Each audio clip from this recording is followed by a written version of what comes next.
Hello guys, good morning, good afternoon, magandang tanghali at gabi sa inyong lahat. Ayan, nakikita nyo ba yung bulaklak na yan? Napakagaganda, ligaw na bulaklak dito yan sa parte ng Europa.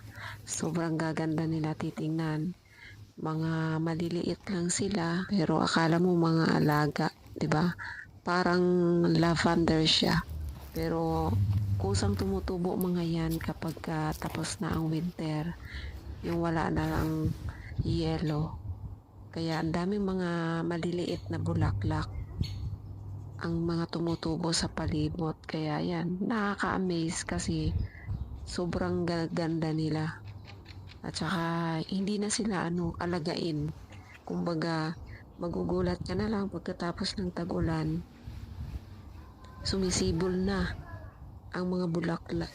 Pag nawala nga lang yung mga yelo, ayan na sila, gaganda.